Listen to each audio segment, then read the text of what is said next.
Почина 69-годишниот маж кој беше првиот пациент позитивен на COVID-19 од Тетово и случај за кој семејството обвинуваше за низа грешки и пропусти во здравствениот систем. Неговата ќерка вознемирена утрото не извести за смртта на нејзиниот татко. Се уште чекаат одговори како се заразил во болница. Бараат правда и одговорност за случајот. Поднесов преку мејл барање за да се постапи истрага да се спроведе во Козле, како татко ми се заразил и зошто лекарите го отпуштија и го пратија дома, со оглед дека откако е пратен татко ми дома, јас и мајка ми станавме позитивни и од тогаш сме во карантин, значи сме во изолација.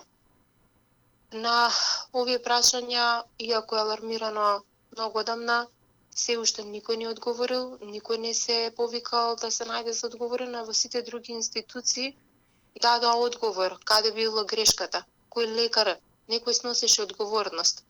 Инаку починатиот бил пациент со хронични болести и неподвижен по доживеан мозочен удар. Од 9 до 23 март бил сместен во Заводот за рехабилитација во Козле.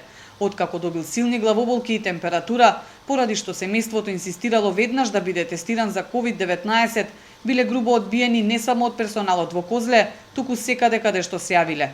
Наташа вели дека е свесна од татко и бил со потешки здравствени проблеми, но вирусот најмалку требало да го добие во болница.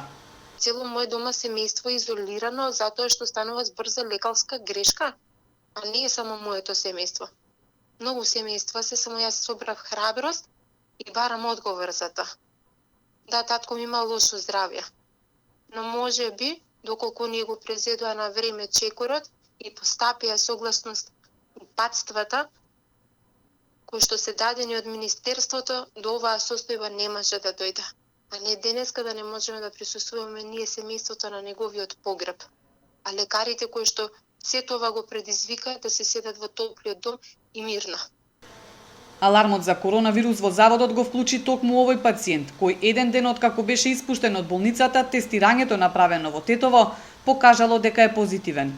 Заводот веќе неколку денови не работи, а после спроведените тестирања кај персоналот и дел од пациентите, позитивни на COVID-19 испаднаа 8 медицински лица и 2 пациенти.